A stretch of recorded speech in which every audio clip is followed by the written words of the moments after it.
May isang lalaking namuhay ng mag-isa sa Loop Mega Ilibes Town. Hindi siya nakipagrelasyon. Nakipagkita siya sa mga babae, sabi niya. Nung kanyang kabataan, sa edad na 30, at maging sa edad na 40, ngunit sa tuwing makikita sila, lagi siyang iniwan. Pagkatapos ng kanilang unang gabi, palaging iisang bagay ang kanyang naririnig. Hindi kita kaya sumuko na siya. Isinumpa raw ang kanyang katawan. Nakatada na siyang mamuhay ng mag-isa habang buhay. Ganun na lamang ang kanyang pagtanggap sa buhay. Pero ako, iba ako. Hindi ako umalis.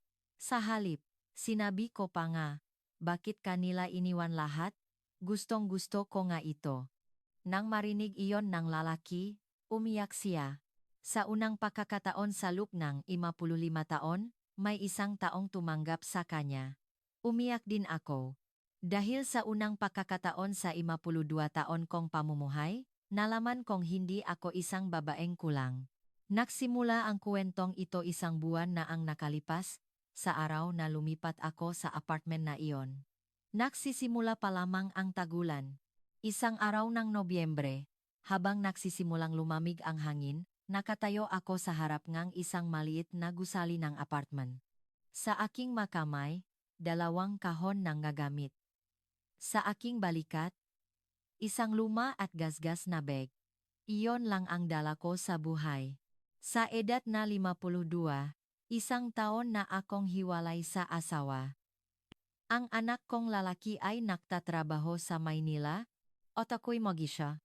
Habang paakyat akong hagdan, nanginginig ang aking mga binti. Mabigat kasi ang mga kahon. Kailangan kong umakyat hanggang 3 palapag, pero huminto muna ako sa 2 palapag. Habang naghahabol ang hininga, biglang gumalaw ang kahon. Naku, mahuhulok na. Sa sandaling iyon, tulungan ko na po kayo, may narinig akong isang mababang boses mula sa likuran ko. Paglingon ko, may isang matangkat na lalaking nakatayo roon. Mukhang higit pa sa 50 ang kanyang taas. At mukhang mas matanda sa akin. Pero may kakaiba. Hindi siya makatingin ng diretso sa akin. Iniwasan niya ang aking mga mata at bahagyang nakayuko ang kanyang mga balikat. Sige po. Salamat. Nang sumagot ako, maingat niyang kinuha ang kahon. At walang imik siyang umakyat sa hagdan. Sa dulong pasilyo sa 3 palapag, ibinaba niya ang kahon sa harap ng pinto ng aking unit, bahagyang yumuko, at pumasok sa katabing pinto. Para siyang tumatakas. Ni hindi ako nagkaroon ng pagkakataong magpasalamat. Ang tunog lang ng paksara ng pinto ang umalingaw-ngaw sa pasilyo. Anong problema ang taong yon? Naisip ko sa sarili. Maya-maya, may narinig akong yabak na pakyat mula sa unang palapag. Naku, ikaw pala ang bagong lipat. Ang dumating ay isang babaeng nasa mga 60s ang edad. Kulot ang buhok, nakasuot ang damit na may bulaklak na disenyo, isang tipikal na aling sa komunidad. Opo, ngayon lang po ako lumipat. Aba, mabuti naman. Ako si Aling Bebang, dito ako sa unang palapak nakatira. 40 taon na ako sa lugar na to. Si Aling Bebang, iyon ang una naming pagkikita. Tiningnan ni Aling Bebang ang mga gamit ko at nagtanong, pero mag-isa ka lang? Nasaan ang asawa mo? Biglang kumabog ang dibdib ko. Pero wala naman akong dapat itago. Hiwalay na po kami. Ay, pasensya na, Day. Hindi ko sinasadya. Inabot ni Aling Bebang ang kanyang kamay. Tapos, bigla niyang itinuro ang pinto ngang katabing unit. Siya yung tumulong sayo kanina, di ba? Yung binatang yan sa kabilang unit. Binata po? Sa edad niyang yan? Oh. 55 na yan pero mag-isa lang sa buhay. Hindi pa raw nag-asawa. Hindi ko napigilang magtanong. Bakit po? Ang gwapo niya. Nakibit balikat si Aling Bebang. Aba, ewan ko. May tsismis na nasaktan daw yan dahil sa babay, pero siya lang talaga ang nakakalam ng buong kwento. Napatingin ako sa pinto ng katabing unit. Isang pinto na mahigpit na nakasara. Ang lalaking mag-isang naninirahan sa loob. Hindi ko alam kung bakit, pero parang ang lungkot niya. Ngunit noong nga oras na iyon, ganoon lang iyon. Buhay naman niya iyon. Dumating ang gabi. Inayos ko ng bahagya ang magamit ko at nagluto ng instant pancit canton. Hapunan ng isang taong mag-isa. Dapat sanay na ako, pero hindi pa rin ako masanay. Habang hinihipan ko ang mainit na pansit, bigla kong naalala ang nangyari 10 taon na ang nakalipas. Ang araw na pinirmahan ko ang aming annulment papers. Nakaupo sa harap ko ang dati kong asawa. Kahit siya ang nambabay, siya pa ang mayabang. Magpapakatoto na ako sayo, sabi niya. Wala ka nang dating bilang babae. Kaya nahanap ako sa labas. Nang marinig ko iyon, hindi ako nakapagsalita. Parang may bumara sa lalamunan ko. Hindi. Ang totoo. Wala akong masabi. Totoo ba? Ako ba ang kulang? Kaya ba siya ng babae? Ang nga tanong na iyon ay hindi maalis sa isip ko. Kahit 10 taon na ang nakalipas. Isang patak ng luha ang pumatak sa sabaw ng pancit canton. Malat na lasa. Parang ganun ang 52 taon ng buhay ko. Nung gabing iyon, hindi ako makatulog. Bukod sa naninibago ako sa bagong bahay, marami rin akong iniisip. Maya-maya, may narinig akong mahinang ubo mula sa kabilang unit. Hindi ko alam kung manipis lang ba ang pader o sadyang tahimik lang ang gabi. Ubo. Isang tunok na tipikal sa taong mag-isang namumuhay. Ang tunok ng pag-inom ng tubig, ang tunok ng pagbukas ng pinto, at ang muling pagbabalik ng katahimikan. Malungkot din kaya siya, tulad ko. Hindi ko sinasadyang isipin iyon. Noon, hindi ko pa alam na ang mahiyain na lalaking iyon ang babago sa buong buhay ko. Na dahil sa kanya, muli kong mararamdaman na ako'y isang babae, na ako'y buhay. Na ang pinakamasasayang araw ng aking 52 taon ay naghihintay pa pala. Hinding-hindi ko iyon pinangarap. Kinabukasan ng umaga, nakasalubong kami sa pasilyo. Gaya ng dati, umiwas siya ng tingin at awkward na yumuko. Magandang umaga po. Salamat po kahapon, una kong bati. Ah, opo. Wala po yon. Iyon lang. Muli siyang bumaba ngang hagdan na parang tumatakas. Ang weird naman ng taong to, naisip ko. Pero sa hindi may paliwanag na dahilan, hindi siya maalis sa isip ko. Bakit kaya? Siguro dahil, tulad niya, isa rin akong taong may sugat sa puso. Sa kanyang pakiwas ng tingin, marahil ay may nakita akong bahagi ng aking sarili. Siguro iyon ang dahilan. Kung bakit noong gabing iyon, pinakinggan ko ang bawat ubo mula sa kabilang pader. Kung bakit inisip kong, tulad ko, isa rin siyang taong nag-isa sa gabi. Kung isipin ko ngayon, doon nagsimula ang lahat. Ang kuwento naming dalawa. Lumipas ang 2 linggo. Si Mang Ricardo, ang lalaki sa kabilang unit. Awkward pa rin ang pakikitungo namin sa isa't isa. Kapag nakakasalubong kami sa pasilyo, bahagya lang kaming maguyukuan at maglalakpasan. Iniwasan pa rin niya ang aking mamata, at hindi ko na rin siya pinipilit kausapin. Pero sa hindi may paliwanag na dahilan, lagi ko siyang iniisip. Kapag papasok sa trabaho, tinitingnan ko kung nakasara ang pinto ng unit niya. At bago matulog sa gabi, pinakikinggan ko ang mga mahihinang tunog mula sa kabilang pader. Anong nangyayari sa akin? Pati ako ay nagtataka sa sarili ko. Sa loob ng 52 taon, hindi ako naging ganito kainteresado sa isang lalaki. Isang araw, nakasalubong ko si Aling Bebang sa labas ng apartment. Pauwi ako galing palengke nang hawakan niya ang braso ko at sinabing, "Hoy, Elena."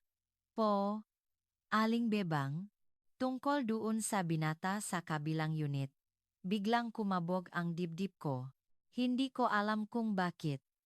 Bakit po? Mukhang may gusto sa iyo yon. Ah, po? Ano pong sinasabi niyo? Ngumisi si Aling Bebang. 40 taon na ako sa lugar na to. Magaling akong kumilatis ng tao. Laging nakatingin yang binata na yan sa direksyon ng pinto mo. Naku, hindi po siguro. Itinanggi ko ito. Pero hindi ko mapigilang mamula. Nakita ni Aling Babang ang reaksyon ko at sinabing, hindi ako nagkakamali. Tandaan mo yan. Nagsimulang umulan nong Biyernes ng gabi. Pauwi ako galing sa trabaho at dumaan sa palengke. Pagbaba ko ngang jeep, malakas ang buhos ng ulan. Wala akong payong.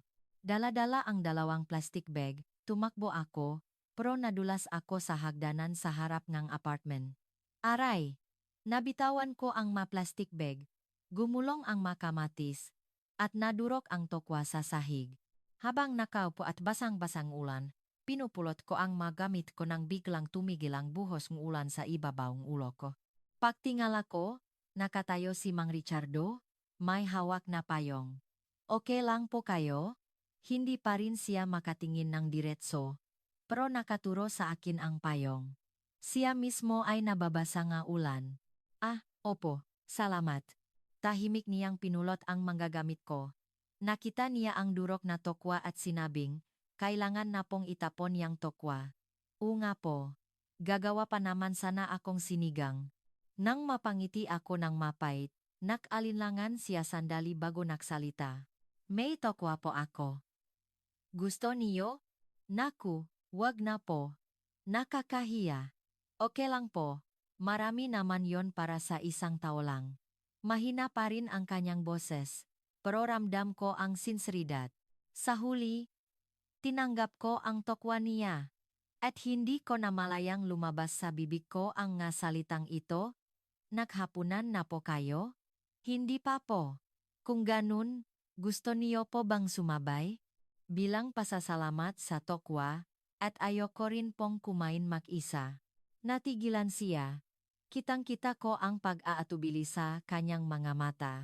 Mukhang tatanggi siya. Kaya inunahan ko na.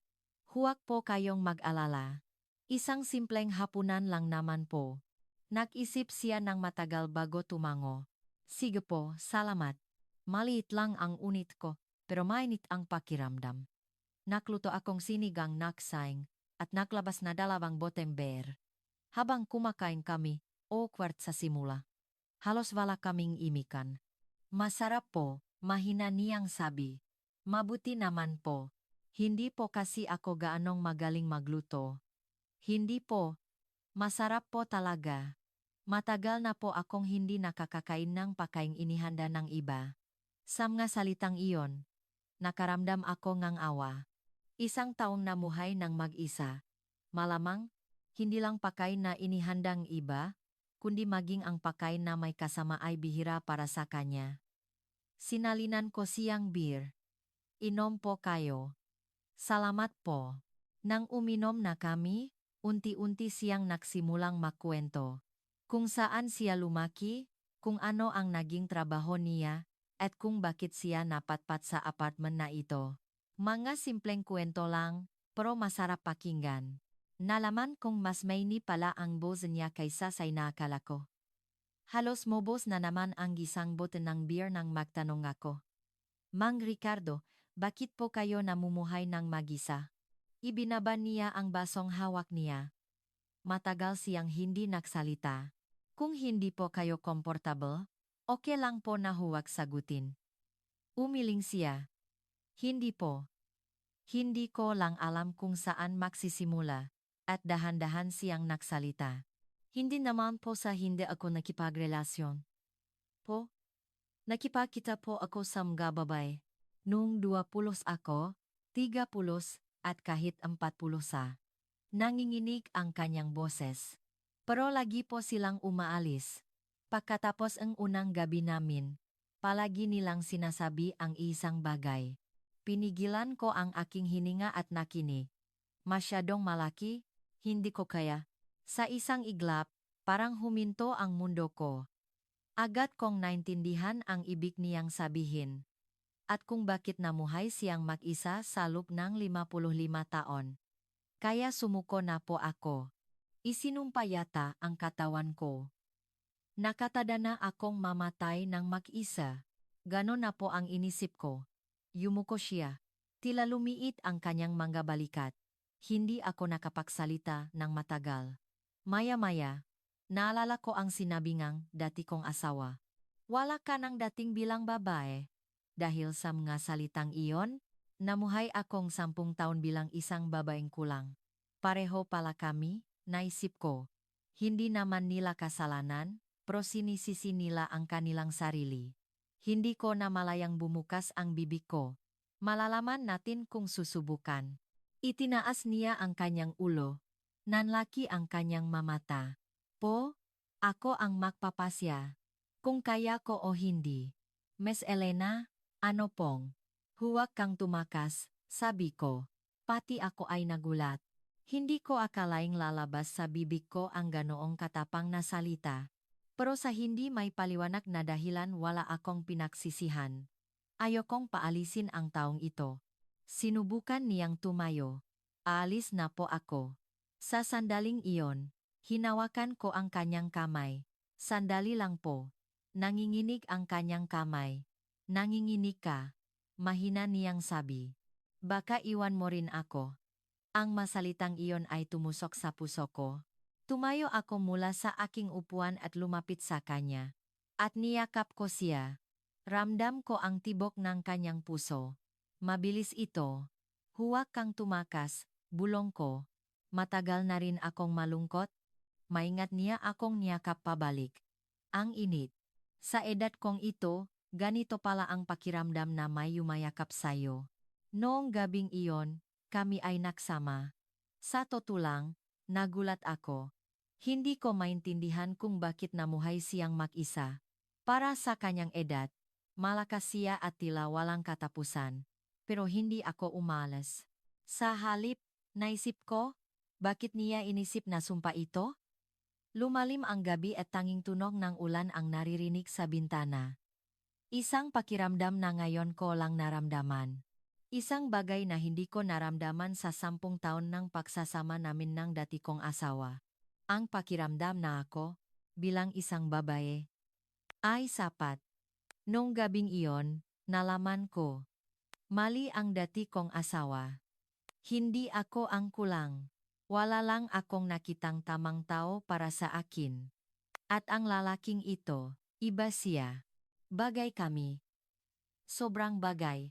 Kinabukasan ng umaga, nagising ako. Isang hindi pamilyar na kisame ang nakita ko. Nasa kwarto ko pala ako. Pero may naramdaman akong init sa aking tabi. Paglingon ko, nakahiga si Mang Ricardo. Akala ko tulog pa siya, pero hindi. Nakadilat ang kanyang mga mata at nakatingin sa akin. Kakaiba ang kanyang tingin. Tila balisa, parang may hinihintay, at parang may kinatatakutan. Hindi po kayo nakatulog? Tanong ko. Nakatulog naman po ng kaunti, mahina niyang sagot. Paus ang kanyang boses. Pagod na pagod po siguro kayo. Okay lang po ako. Tapos, sinubukan niyang bumangon. Aalis na po ako. Bakit po? Hindi pa po kayo nag-aalmusal. Natigilan siya. Umiwas siyang tingin at sinabing, ayoko pong maging pabigat sa inyo, Miss Elena. Sa sandaling iyon, naintindihan ko kung bakit siya ganon. Baka iwan ko rin siya. Buong gabi, iyon lang ang iniisip niya. Napagdating ng umaga, tulad ng ibang mga babae, alis din ako. Kaya sinusubukan niyang maunang umalis. Hinawakan ko ang kanyang kamay. Sandali lang po. Huminto siya.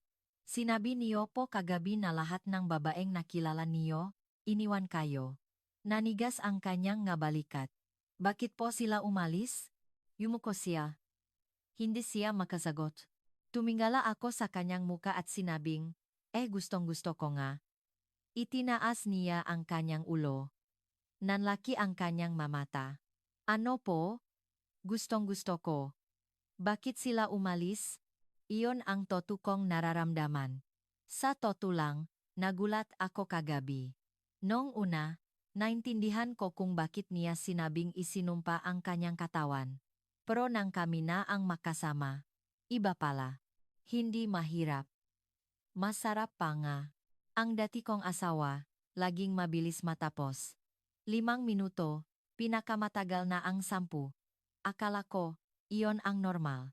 Pero si Mang Ricardo, iba siya. Walang katapusan. Noong una, nagulat ako, pero hindi ako nahirapan. Sa halip, naramdaman kong ito ang tama. Naalala ko ang sinabi ng dati kong asawa. Wala ka ng dating bilang babae. Nalaman kong mali pala siya. Hindi ako ang kulang. Wala lang talagang tamang tao para sa akin. Nagsimulang mamuo ang luha sa mamata ni Mang Richardo. Ngayon ko lang po narinig yan. Nanginginig ang kanyang boses. Sa loob ng 55 taon, ngayon lang, na may nagsabing gusto nila. Tinakpan niya ang kanyang mukhang 2 kamay. Nanginginig ang kanyang mga balikat. Umiyak siya. Hindi ko namalayang tumutulo na rin ang luha ko. Ako rin po, sabi ko. Ibinaba niya ang kanyang mga kamay at tumingin sa akin. Ako rin po ang unang beses. Na may nagsabing okay akong babae. Umiyak na rin ako. Lagi kong naririnig sa dati kong asawa na wala akong dating. Nakulang ako. Kaya nahanap siya sa labas. Nanlaki ang mga mata ni Mang Ricardo. Mali po siya.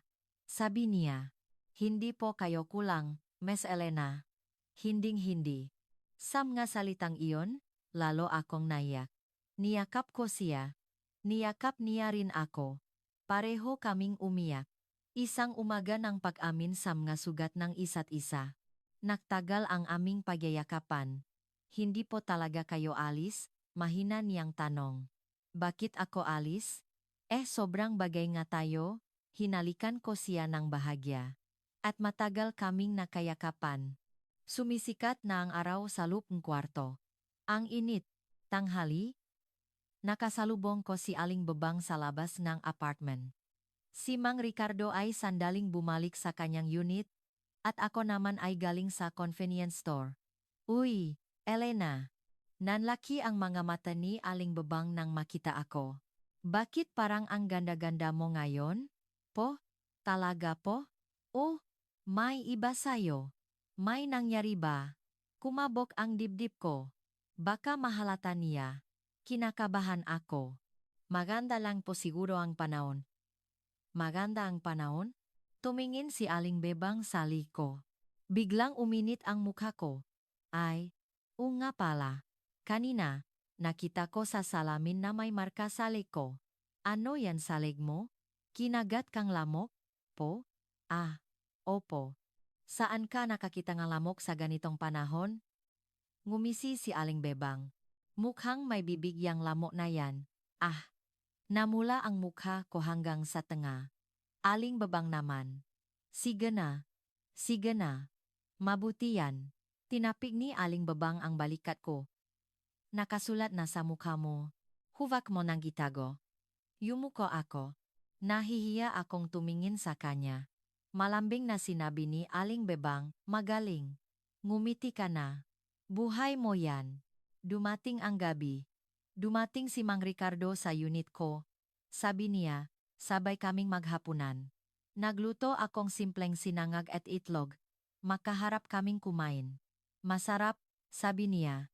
Hindi naman po ako magaling magluto. Hindi po. Masarap talaga. Habang kumakain, nakatitik siya sa akin. Hindi na siya umiwas ang tingin tulad ang dati. Ang init ang kanyang ngatitik. Pagkatapos mahugas ang plato, umupo kami sa sofa. Tumabi sa akin si Mang Ricardo, nagdikit ang aming nga balikat. Elena, mahina niyang tawag. Po? Mukhang bagay nga po tayo. Lumingon ako sa kanya. Talaga po? Yan ang tingin niyo? Opo. Sigurado po ako. Seryoso ang kanyang mga mata. Niyakap niya ako mula sa likuran. Elena, bulong niya sa aking tainga. Bumilis ang tibok ng puso ko. Pero, kaninang umaga lang. Sabi ko. Puwil po ba ulit? Seryoso niyang tanong. Humarap ako sa kanya. Oo naman. Nakdikit ang aming malabi. Mula sa sala, lumipat kami sa kwarto. Mas malalim ito kaysa kaninang umaga. Muli akong namangha sa kanya. Malakas at matatak para sa kanyang edad. 55 po o talaga kayo? Tanong ko. Bakit po? Grabe po talaga kayo. Natigilan siya sandali. Sabihin niyo lang po kung napapagod na kayo. Napapagod. Natawa ako. Sobrang bagay nga tayo. Nong gabing iyon, napagtanto ko. Mali ang dati kong asawa. Hindi dahil kulang ako kaya mabilis siyang matapos. Ganon lang talaga siya. Walang problema sa akin. Tiningnan ko ang natutulok na mukha ni Mang Ricardo. Ganun din siya. Hindi isinumpa ang kanyang katawan. Hindi lang niya natakpuan ang tamang tao. At kami, bagay kami. Hindi ko akalaing ganito kami makakasundo.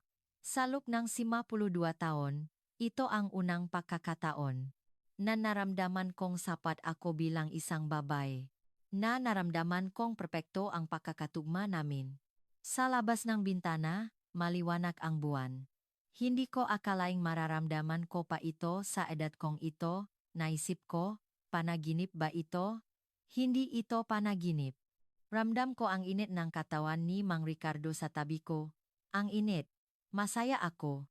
Ngunit noong nga oras na iyon, hindi ko pa alam na darating ang anak ko mula Maynila.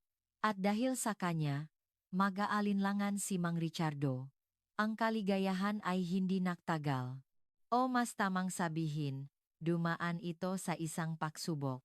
Kung ang pag-ibig ba namin ay totoo, kung kaya ba naming malakpasan ito, malapit na naming malaman. Lumipas ang 2 linggo. Araw-araw kaming nakikita ni Mang Ricardo. Pagmulat ko sa umaga, nasa tabi ko na siya. At sa gabi, sabay kaming kumakain. Tuwing weekend, namamasyal kami sa kalapit na parke. Naging ganito ba ako kasaya sa loob ng 52 taon? Tanong ko sa sarili. Hindi. Kahit sa 10 taon ng pagsasama namin, at bago pa man, hindi ko naramdaman ang ganitong saya na may kasama. Si Mang Ricardo ay tahimik pa rin, pero unti-unti na siyang hindi umiwas ng tingin. Ang init ng kanyang maditik. Minsan, siya pa ang unang humahawak sa aking kamay. Magpapatuloy kaya kami ngang ganito? Habang masaya, mayroon ding takot. Dahil kapag sobra na ang saya, may nangyayaring masama. Ganun ang buhay ko. At tama ang kutob ko. Sabado ngang tanghali. Si Mang Ricardo ay nagpapahinga sa kanyang unit, at ako naman ay naghahanda ng tanghalian. Tumunok ang doorbell. Sino kaya? Si Aling Bebang kaya? Binuksan ko ang pinto. Ma, si Miguel. Ang anak kong nagtatrabaho sa Maynila. Dumating nang walang pasabi. Miguel, anak, bakit hindi ka nagsabi? Gusto ko lang po kayong makita. Ma, hindi ba dapat? Pumasok si Miguel. Tiningnan niya ang paligid ng unit, tapos tumingin sa akin. Ma, bakit po ganyan ang itsura niyo? Ha? Bakit? May iba po. Muha po kayong masaya. Kumabog ang dibdib ko. Halata ba? Habang kinakabahan. Sumagot ako. Ah, baka dahil maganda ang tulog ko nitong mga nakaraang araw. Talaga po. Kumunot ang nuni Miguel. May maganda po bang nangyari? Hindi ko alam kung paano sasabihin. Hindi madaling sabihin sa anak mo na may karelasyon ka. Lalo na't 1 taon pa lang akong hiwalay. At ang lalaki ay ang 55 anyos na binata sa kabilang unit.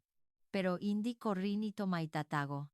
Malalaman din niya, kaya mas mabuti nang sabihin ko ngayon. Miguel, sabi ko habang umupo sa sofa. Umupo si Miguel sa tapat ko. Muha siyang kinakabahan. Ano po yon? Ma, may sakit po kayo? Hindi. Hindi ako may sakit. Huminga ako ng malalim. May kinikita akong tao ngayon, anak. Nanigas ang ekspresyon ni Miguel. Kinikita? Sino po? Oo. Yung nakatira sa kabilang unit. Sa kabila po, nanlaki ang mga mata ni Miguel. Diyan lang po sa tabi? Gaano na po katagal? Mga 1 buwan na. 1 buwan? Tumaas ang boses ni Miguel. Ma, 1 taon pa lang kayong hiwalay ni Papa. Alam ko. Pro, ano po? Tumingin sa akin ng diretso si Miguel. Anong trabaho niya? Ilang taon na po siya? 55 taong gulang. Dati siyang nagtatrabaho sa isang pabrika. Ngayon, tumutulong siya sa maintenance ng isang tsondo. 55. Mas matanda pa kay Papa. Naging komplikado ang ekspresyon ni Miguel. Dumating ang gabi. Sa huli, kaming tatlo ang sabay-sabay na kumain. Tinawag ko si Mang Ricardo. Alam kong darating din ang araw na makikita sila. Pumasok si Mang Ricardo na may kaba sa mukha. Pinakmasdan siya ni Miguel mula ulo hanggang pa. Ang awkward. Isang mabigat na katahimikan ang bumalot sa hapagkainan. Kain na, sabi ko at unang kumuha ng kutsara at tinidor. Sumunod si Mang Ricardo at Miguel. Halos walang usapan habang kumakain. Paminsan-minsan, chinichinan ni Miguel si Mang Ricardo. Isang matalim na tingin. Si Mang Ricardo naman ay nakayuko, tila nahihiya. Kawawa naman siya, naisip ko. Isang taong namuhay ng mag-isa at ngayon lang nagbukas ng puso, pero ganito ang trato sa kanya. Pagkatapos kumain, sandali akong nagpunta sa banyo. Pagbalik ko, makaharap na sina Miguel at Mang Ricardo. Mukhang hindi nila napansin ang pagdating ko. Mister, narinig ko ang boses ni Miguel. Po, seryoso po ba kayo sa nanay ko? Huminto ako sa pasilyo. Pinigilan ko ang aking hininga at nakinig. Opo. Seryoso po ako. Sumagot si Mang Ricardo. Mahina pero malinaw ang kanyang boses. Madali lang pong sabihin yan. Malamig ang boses ni Miguel. Naalala ko pa po. Noong nambabay si Papa, narinig ko si Mama na umiyak sa banyo. Kumirot ang puso ko. Alam pala ni Miguel. Narinig ko po mula sa labas ng pinto. Hanggang ngayon, hindi ko makalimutan ang boses ni Mama. Nanginginig ang boses ni Miguel. Kaya po, natatakot ako na mangyari ulit yon kay Mama. Nanikip ang dibdib ko. Nasa labas pa lang ang pinto ang anak ko nun. Narinig niya ang pagiyak ko. Seryosong sinabi ni Mang Ricardo, hinding-hindi ko po gagawin yon, lahat po sila ganyan sa simula, sagot ni Miguel. Bantayan ko po kayo. Umuwi si Miguel sa Maynila. Gabi na siya sumakay ng bus. Pagkatapos ko siyang ihatid, pagbalik ko sa unit, wala na si Mang Ricardo. Bumalik na pala siya sa kanyang unit. Pinuntahan ko siya. Kumatok ako at pakaraan ngang ilang sandali, bumukas ang pinto. Mang Ricardo. Madilim ang kanyang muka. Elena. Wala po kayo sa unit, nag-alala po ako. Pasensya na po. Yumuko siya. Tama po ang anak niyo. Baka maging pabigat lang ako sa inyo. Ano pong sinasabi niyo? Hinawakan ko ang kanyang kamay. Dahil ba yon sa sinabi ni Miguel? Huwag niyo na pong isipin yon. Ako na po ang bahala sa anak ko. Huwag niyo na pong problemahin. Pilit siyang ngumiti. Pero ang kanyang mga mata ay puno pa rin ng kaba. Lumapit ako at niyakap siya. Ako na ang bahala ngayon. Elena, huwag kang mag-alala. Hindi ako alis. Dinala ko siya sa loob ng kanyang unit. Isinara ko ang pinto at hinalikan siya. Sa ibabaw ng damit niya, ramdam ko ang matigas niyang dibdib. 55 po ba talaga kayo? Bakit po? Ang galing niyo po talaga. Dinala ko siya sa kama. Noong gabing iyon, ako ang nanguna. Gusto kong pawiin ang kanyang kaba. Muli akong namangha sa kanya, malakas at tila walang kapaguran. Mahaba ang gabi. Hindi ko alam kung ilang oras ang lumipas. Huminto lang kami ng mag-umaga na. Elena, mahina niyang tawag.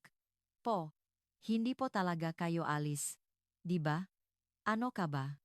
Ngumiti ako at niyakap siya ng mahigpit. Hindi ako alis. Huwag kang mag-alala. Pumikit siya. Tila gumaan ang kanyang loob. Pero hindi ko alam na hindi nakatulog si Mang Ricardo noong gabing iyon. Na kahit tulog na ako, nakatingin lang siya sa kisame at nag-iisip.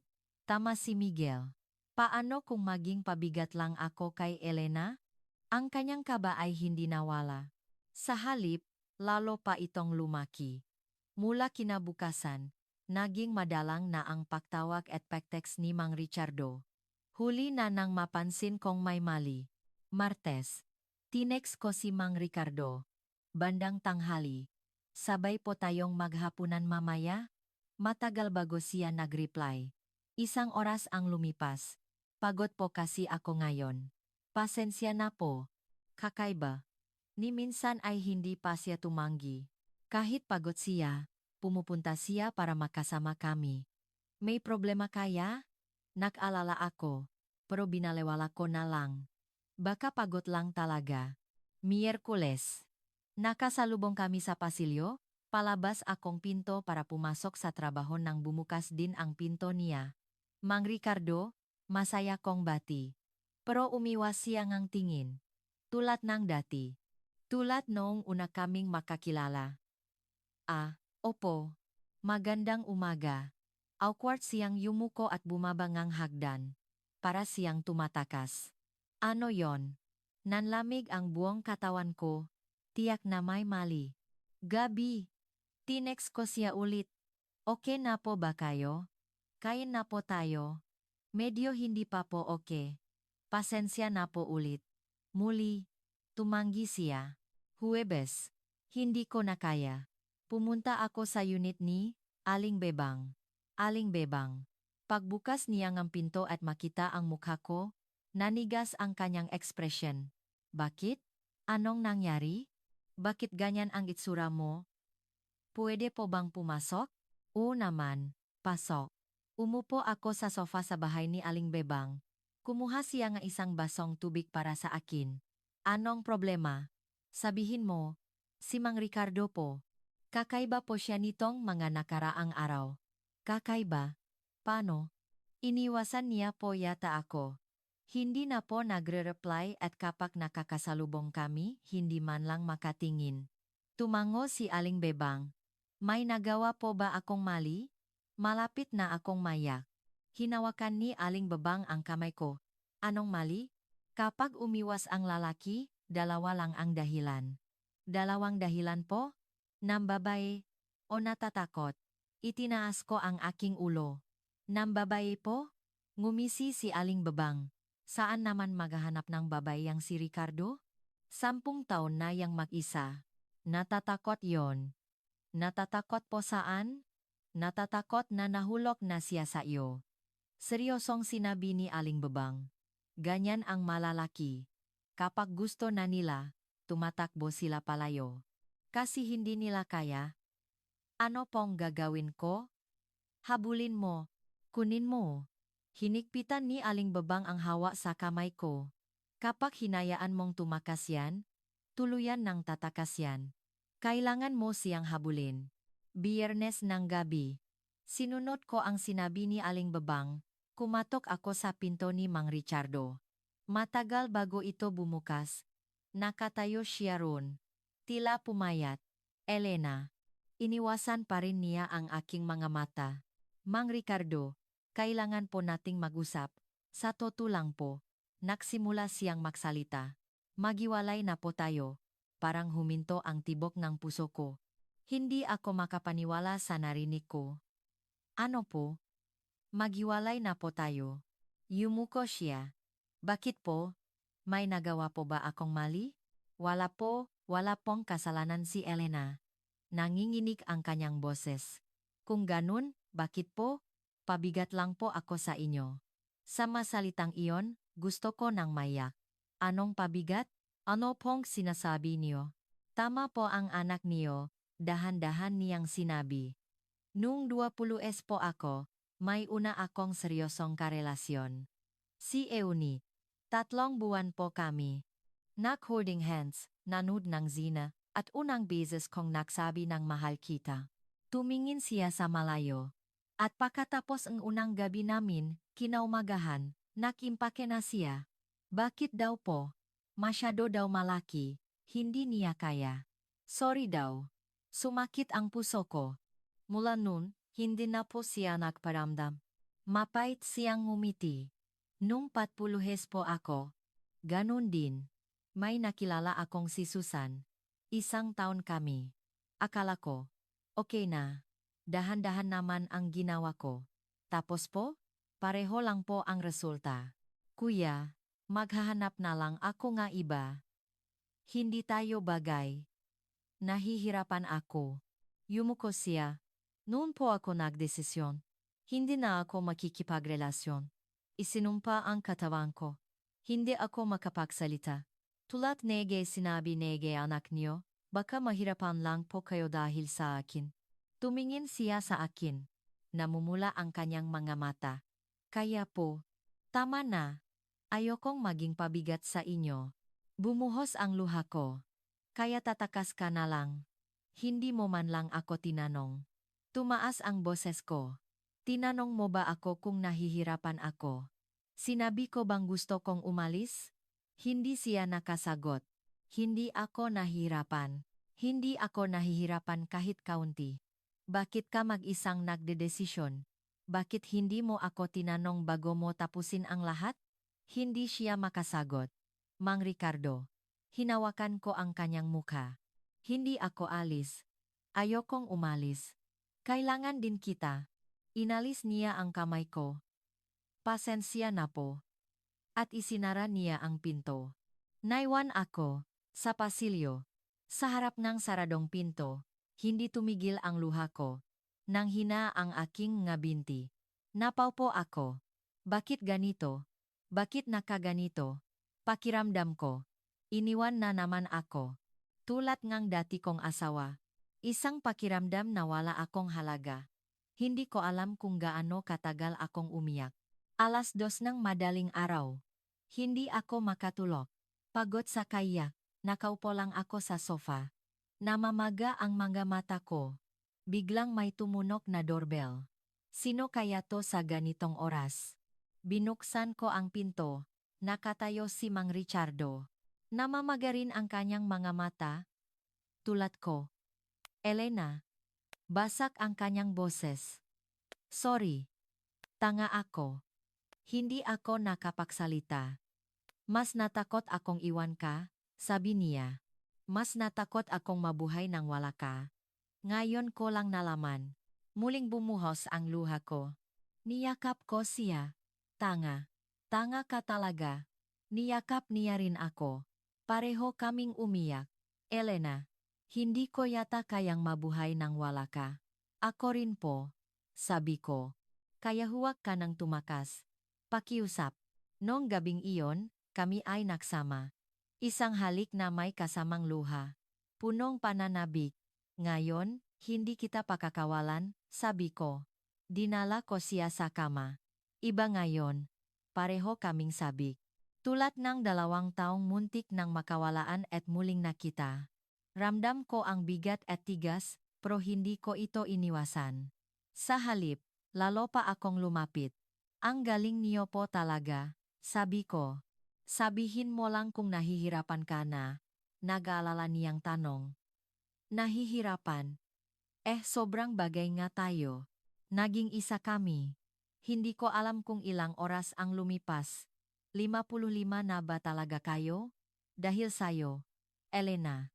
Hindi kami tumigil hanggang sa sumikat ang araw. Umaga na. Makayakap kaming nakahiga. Elena. Po, hindi na ako tatakas. Sabi niya. Kapag tumakas ka, hahabulin kita. Nakangiti kong sagot. Ngumiti rin siya. Isang ngiti na ngayon ko lang nakita, napakaliwanag. Salamat, Elena. Para saan? Dahil hindi ka umalis. Naantik ako. Salamat din po. Dahil bumalik ka. Matagal kaming nakayakapan. Nung madaling araw na iyon, sigurado na ako. Hinding-hindi ko napakakawalan ang taong ito. Anuman ang mangyari. Pero may isang bagay pa akong kailangang gawin. Ang kumbinsihin ang anak kong si Miguel. Ito ay isang bagay na kailangan kong gawin. Para kay Mang Ricardo. At para sa sarili ko. Nagpasya akong huwag ng magtago. Sasabihin ko ng buong tapang. Na ako ang magpapasya para sa buhay ko. Sabado ang umaga. Tumayo ako sa harap ngang unit ni Aling Babang. Dumaan muna ako bago pumunta ngang Maynila. Kumatok ako. Uy, Elena. Ang aga mo naman. Binuksan ni Aling Babang ang pinto. Aling Bebang, pupunta po akong Maynila ngayon. Maynila? Bakit? Kakausapin ko po si Miguel. Nanlaki ang nga mata ni Aling Bebang. Tungkol saan? Tungkol po kay Mang Ricardo. Sasabihin ko po ng mayos. Tumango si Aling Bebang. Magaling. Magandang ideya yan. Pasok ka muna, makape ka. Umupo ako sa sofa sa bahay ni Aling Bebang. Uminom ako ngang mainit na kape. Kumalma ng kaunti ang loob ko. Aling Bebang, maintindihan po kaya ni Miguel? Ang ano? Na may karelasyon ang nanay niya? 1 taon pa lang pagkatapos ng hiwalayan? Ngumisi si Aling Bebang. Kung hindi niya maintindihan, ano ngayon? Po, buhay mo yan. Hindi buhay nga anak mo. Hinawakan ni Aling Bebang ang kamay ko. Elena, ang mahalaga, masaya ka. Anuman ang sabihin ng anak mo. Pero si Miguel po, malaki na si Miguel. Nasa edad na siya para maintindihan na ang nanay niya ay may sariling buhay, tama si Aling Bebang. At saka, seryosong sinabi ni Aling Bebang, may karapatan din ang nanay ni Miguel na maging masaya. Wala ka namang ginagawang masama. Sabihin mo ng buong tapang. Nangingilit ang luha ko. Salamat po Aling Bebang. Ano ka ba? Sige na. Ayusin mo ang pag-usap niyo. Tinapik ni Aling Bebang ang likod ko. Huwag kang magtago. Sabihin mo lahat. Kung ano ang nasa puso mo. Dumating ako sa Maynila. Tumayo ako sa harap ng cafe na pinag-usapan namin ni Miguel, kumakabog ang dibdib ko. Kinakabahan ako. Kaya mo to, Elena. Huminga ako ng malalim at pumasok. Nakaupo si Miguel sa may bintana. Tumayo siya nang makita ako. Ma, bakit po kayo napunta rito? Miguel, umupo ka. May sasabihin ako. Nanigas ang ekspresyon ni Miguel. Ano po yon? May sakit po ba kayo? Hindi ako may sakit. Umupo ako sa tapat niya. Umorder kami ng kapa at sandaling humingha. Noong huli kang dumalaw, nakilala mo yung tito sa kabila. Opo, siya po. Naging malamig ang boses ni Miguel. Patuloy kaming nakikita. Alam ko po. Tapos, kaya ako nandito ay para sabihin sa'yo ng formal. Na seryoso kami. Bumuntong hininga si Miguel. Ma. Tumingin sa akin ng diretso si Miguel. Ano po bang trabaho niya? May iPhone po ba siya? Bakit mahalaga yan? Mahalaga po yon. Buhay niyo po ang nakaterito. Tumaas ang boses ni Miguel. Ganyan din po si Papa. Di ba? Mabait sa simula, pero tingnan niyo po kung anong nangyari. Kumirot ang dibdib ko. Pero naktimpi ako. Miguel, paano kung masaktan ka na naman? Hindi ko na po kayang makita yon. Sobrang nahirapan na po kayo dahil kay Papa. Ngayon lang po kayo nakakabawi. Tapos, huwag mo siyang ikumpara sa papa mo? Sigaw ko, nagulat si Miguel. Marahil ito ang unang beses na nakita niya akong nagalit ng ganito. Tumahimik ang buong cafe. Tila nakatingin ang mataw, pero hindi ko pinansin. Miguel, huminga ako ng malalim bago magsalita. Alam mo ba kung anong sinabi ng papa mo nung iniwan niya ako? Umiling si Miguel. Sinabi niya, kasalanan ko raw. Dahil kulang ako. Nanlaki ang mamata ni Miguel. Ano? Po? Wala raw akong dating bilang babae, kaya nahanap siya sa labas. Ako raw, ang may kasalanan. Nanginginig ang boses ko.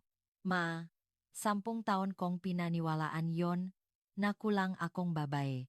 Na wala akong dating. Ma, umina ang boses ni Miguel. Kaya pagkatapos ng hiwalayan, hindi ko naisip na makipagrelasyon. Akala ko, wala akong karapatan. Tumulo ang luha ko. Pero nang makilala ko si Mang Ricardo, nalaman ko, ano po, Hindi pala ako ang kulang. Wala lang akong nakitang tamang tao para sa akin. Hindi nakapagsalita si Miguel. Si Mang Ricardo rin, buong buhay niyang inisip na may mali sa kanya. Lahat daw ng babaeng nakilala niya, iniwan siya. Akala niya, kasalanan niya, na isinumpa siya. Yumuko si Miguel. Pero sa akin, walang problema. Sobrang bagay pa nga kami. Tiningnan ko ng diretso ang mga mata ni Miguel. Pareho naming inisip na kami ang may kasalanan. Sa loob ng maraming taon. Pero nang makita kami, hindi pala. Walang problema sa amin. Hindi lang namin natakpuan ang tamang tao. Matagal na hindi nagsalita si Miguel. Lumalamig na ang kape. Nahintay ako. Ma, nagsalita si Miguel. Masaya po ba kayo? Oo, agad akong sumagot. Sa loob M52 taon, ngayon ako pinakamasaya. Bumuntong hininga si Miguel. At sinabing, Ma, narinig ko po kayong umiyak sa banyo nun. Ano? Noong nambabay si Papa. Narinig ko po sa labas ng pinto. Kumirot ang dibdib ko. Hanggang ngayon po, tandang-tanda ko pa ang tunog ng pakiyak niyo. High school pa lang po ako nun. Namula ang mga mata ni Miguel. Kaya po natakot ako. Baka mangyari ulit sa inyo yon, Miguel. Pero kung ganyan po kayo kasaya. Tumingin sa akin si Miguel. Sige po. Hindi na po ako tututol. Bumuhos ang luha ko. Pero, seryosong sinabi ni Miguel, kapag sinaktan kang lalaking yon, hindi po ako magdadalawang isip. Ngumiti ako habang pinupunasan ang luha. Sige. Salamat Miguel. Wala po yon.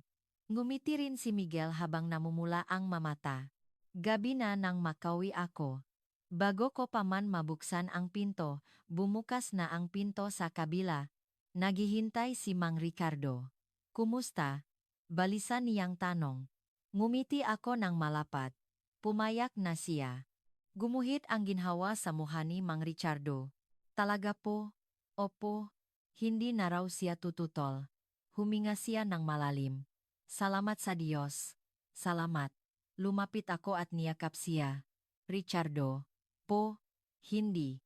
Mahal. Natigilan siya. Ano po? Pwede ba kitang tawaging mahal? Ito ang unang beses na tinawag ko siyang ganun. Nanlaki ang mga mata niya. Mahal, hindi na ako alis. Tiningnan ko siya ng diretso sa mata. Hindi ka sumpa. Para sa akin, isa kang biyaya. Noong gabing iyon, kami ay nagsama. Iba ngayon. Magaan ang pakiramdam. Walang kaba, walang alala. Dahan-dahan naming naramdaman ang isa't isa. Mahal. Sobrang saya ko. Ako rin. Niyakap niya ako. Ang init. Makatabi kaming nahiga sa kama. Nagtitigan. Elena. Unang beses niya akong tinawag sa pangalan ko. Salamat. Para saan? Dahil hindi ka umalis. Dahil sinabi mong isa akong biyaya. Naantig ako. Salamat din, mahal. Dahil sinabi mong hindi ako kulang. Matagal kaming nakayakapan.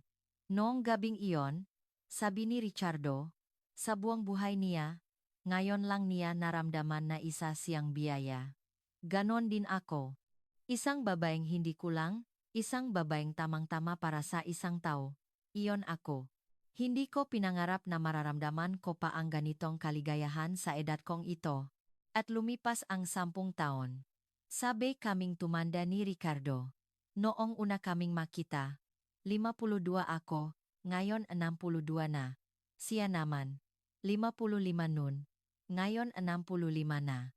Maraming nangyari sa loob ng 10 taon. Masasayang bagay. Ikukwento ko sa inyo kung paano naging biyaya ang isang sumpa at kung anong klaseng pamilya ang aming binuo. Isang taon kaming naging makasintahan. Pagkatapos nun, nagsama na kami. Noong una, sa makahiwalay na unit pa kami, pero naging mahirap ang pagpunta-punta, kaya nagpasya kaming magsama na lang. Mas maluwag kasi ang unit ni Ricardo. Sa ikalawang taon, Tuluyan na akong lumipat sa unit ni Ricardo. Nagpamigay ngang kakanin si Aling Bebang. Hay, salamat. Maging masaya kayo. Ha? Sabi niya habang nangingilit ang luha. Sa ikatlong taon, ikinasal si Miguel. Sa arawng kasal, si Ricardo ang umupo sa pwesto ngama. Si Miguel ang nagalok nito. Kayo po ang umupo sa pwesto ni Papa. Hindi niyo alam kung gaano nataranta si Ricardo. Dito na lang ako sa tabi. Hindi po. Kayo po dapat. Asawa po kayo ni Mama. Noong gabing iyon, pag-uwi namin, humagulgol si Richardo. Sa harap ko. Bakit ka umiyak, mahal? Ngayon lang ako tinawag na ama. Isang taong namuhay ng 55 taon na mag-isa. Isang taong hindi alam kung ano ang pamilya. Sa unang pagkakataon, naging isa siyang ama. Umiyak din ako. Sa ikalimang taon, isinilang ang aming apo. Anak na lalaki ni Miguel, si Enzo. Umiyak na naman si Ricardo noong araw na iyon. Sa ospital, habang tinitingnan ang bagong silang na sanggol. Lolo na po kayo, lolo. Nakangiting sabingang. Manugang ko. Walang masabi si Ricardo, puro luha lang ang tumutulo. Ngayon lang ako tinawag na lolo. Hanggang ngayon, tandang-tanda ko pa ang itsura niya. At lumipas ang 10 taon. Ngayong umaga, nagising ako. Katabi ko si Ricardo. O, dapat sigurong sabihin, ang asawa ko. 10 taon na rin kasi. Ako, 62 na, at siya, 65 na. Pareho na kaming maraming puting buhok. Lumalim na rin ang makulubot. Pero ang sabay na gumising at mag-almusal, pareho pa rin tulad ng 10 taon na ang nakalipas. Elena, gusto mong kape? Oh, salamat. Nagtimpla siyang kape. Kalahating kutsaritang asukal. 10 taon na niyang tanda ang gusto ko. Ngayon tayo pupunta kina Miguel, di ba? Oh, miss ko na si Enzo. Sabi nga sawa ko. Si Enzo, ang aming apo, 5 taon na ngayon. Sobrang mahal niya ang kanyang lolo. Lolo. Lolo. Lagi siyang sumusunod dito. Biglang tumunog ang telepono. Si Miguel. Lolo. Pupunta po kayo ngayon. Di ba? Oo anak. Bandang tanghali kami darating. Sige po. Kanina pa po kayo hinihintay ni Enzo. Ibinaba niya ang telepono. Tila naantik ang kanyang itsura. Mahal, bakit? Wala lang. Ngumiti siya. 10 taon na, pero kapag tinatawag, pa rin akong lolo, naiya pa rin ako. Hanggang ngayon. Tanong ko, oh, kasi buong buhay ko, wala akong pamilya. Parang panaginip pa rin. Namasa ang mamatang ang asawa ko. 55 taon akong mag-isa. Mag-isa tuwing Pasko, mag-isa tuwing birthday. Tapos biglang nakaroon ako ngang anak, ng apo. Umiling siya. Hindi pa rin ako makapaniwala. Hinawakan ko ang kanyang kamay. Totoo ito. Hindi panaginip. Alam ko. Pero minsan, natatakot ako. Saan? Tumingin siya sa labas ng bintana. Paano kung panaginip lang to? Paano kung pagising ko? Wala na lahat? Sumakit ang puso ko. 10 taon na ang lumipas, pero hindi pa rin nawawala ang kanyang kaba. Ganun kalalim ang sugat ng 55 taon ng pag-iisa. Mahal, hinawakan ko ang kanyang mukha. Hindi to panaginip. Nandito ako, Elena. 10 taon na tayong magkasama. At magpapatuloy pa tayo. Tumango siya. Salamat, Elena. Ano ka ba? Ngumiti ako. Niyakap niya ako mula sa likuran. Elena, bakit? Ang tagal na natin, no? 10 taon. 10 taon na pala. Mahina siyang tumawa. 10 taon na. Pero ganito pa rin. Ang alin? Mahal pa rin kita. Kapag nakikita kita, kumakabok pa rin ang dibdib ko. Kinilig ako. 10 taon na, pero kinikilig pa rin ako sa masalitang ito. Humarap ako sa kanya. 65 na, pero ganyan pa rin. Kasi bagay tayo, Elena. Hinalikan niya ako ng bahagya. Hinawakan ko ang kanyang kamay. 10 taon na, pero kinikilig pa rin kami sa isa't isa. Nakakamangga na mararamdaman pa naman ito sa edad naman ito. Bilisan mo na. Naghihintay ang apunatan, sabi ko. Sige, pero mamayang gabi. Pabiro niyang sabi. Numiti ako at pinalo ang kanyang balikat. 65 kiloampere na, ano ka ba? Bata pa ako. No. Anong bata? Nagtawanan kami. Nahanda kaming umalis, tumayo ako sa harap ng salamin. Nakita ko ang 62 anyos kong muha. Malalim na ang makulubot, marami ng puting buhok. Pero ang aking mga mata, iba na kumpara sa 10 taon na ang nakalipas. Mas maliwanag, mga matang buhay. Nagbago na pala ako. Ang 52 anyos na ako noon ay may mga matang patay. Pagkatapos ng hiwalayan, bagsak ang self-esteem ko, at inisip kong kulang akong babay. Ngayon, iba na. Hindi ako kulang. Tamang-tama ako para sa isang tao. At sa loob ng 10 taon, araw-araw ko itong napatunayan. Tumayo ang asawa ko sa tabi ko. Anong ginagawa mo? Wala. Iniisip ko lang, ang laki ngang ipinagbago ko. Sa mas mabuting paraan. Ngumiti ako. Dahil sayo. Inakbayan niya ako. Ako rin. Sa salamin. Nakikita kaming dalawa. Magkatabi. Isang tanawin na hindi ko man lang naisip 10 taon na ang nakalipas. Tara na. Sige. Sumakay kami ng bus papuntang Maynila. Makatabi kaming nakaupo, nakatingin sa labas ng bintana. Taksibol na, namumulaklak na ang nga punong cherry blossom. Ang ganda. Mahal. Naalala mo ba noong una tayong makita? 10 taon na ang nakalipas? Oo naman. Ngumiti siya. Nung lumipat ka, tinulungan kitang buhatin ang mga gamit mo sa hagdan. Noon, hindi ka makatingin sa akin at tumakas ka pa. Nahihiya kasi ako. Bakit ka mahihiya?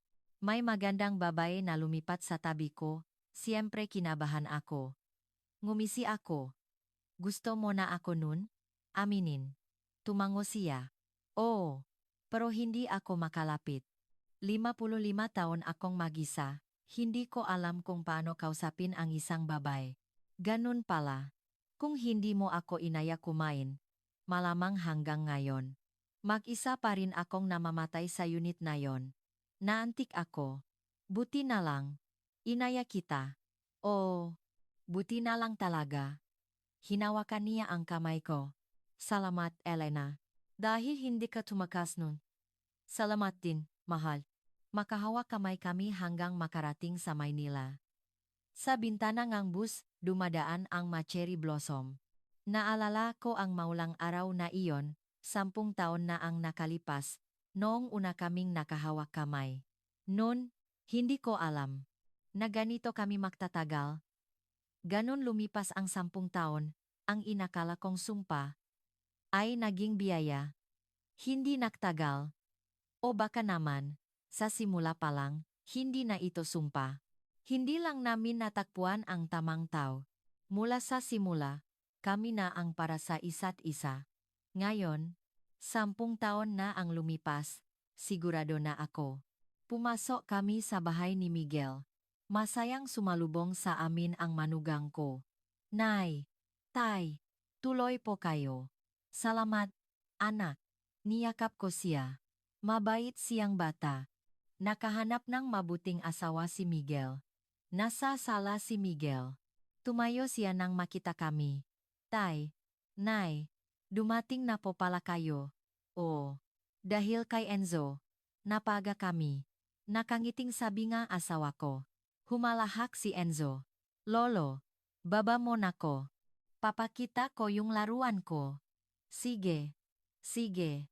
Ibinabangang asawa ko si Enzo, at hinila siya nito papunta sa kwarto. Lolo, halika, bilis. Napangiti ako habang pinapanood sila.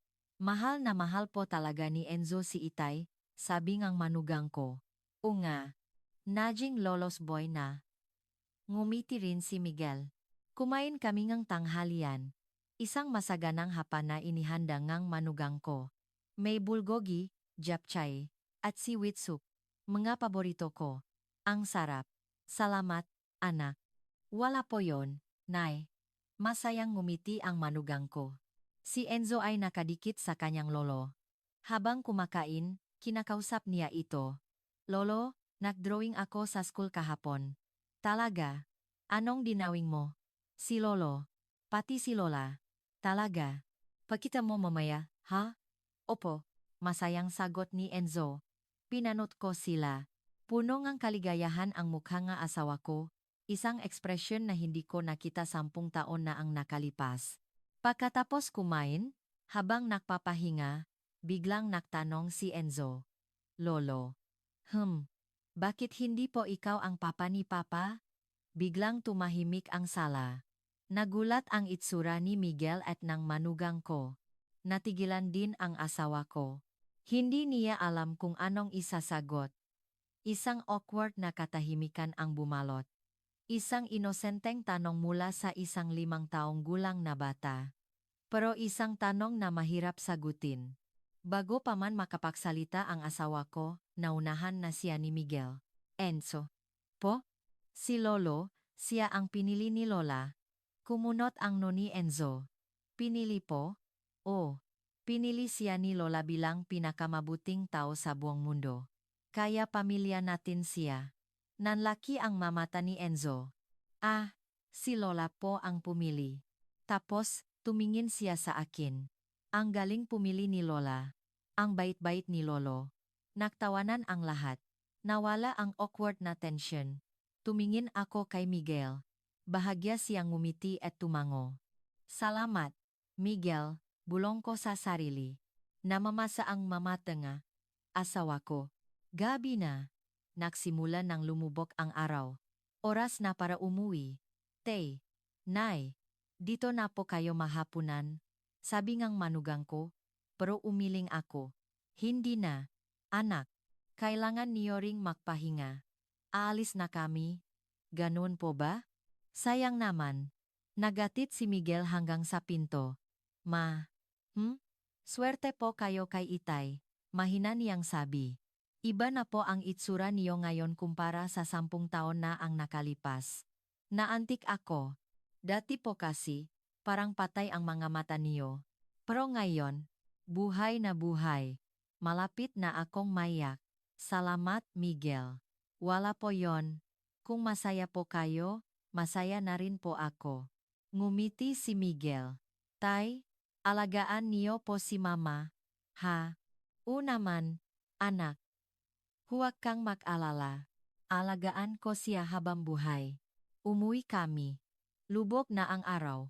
May mga bituin sa kalangitan. Mahal, labas tayo sa franda? Sige. Makatabi kaming tumayo sa franda. Malamig ang hangin. Kumikinang ang mga bituin. Eliana. 55 taon akong mag-isa, di ba? Oo. Inisip kong isinumpa ang katawan ko. Nanginginig ang boses ng asawa ko. Lahat ng babaeng nakilala ko. Iniwan ako. Akala ko, ako ang may problema. Hinawakan ko ang kanyang kamay. Kaya sumuko ako.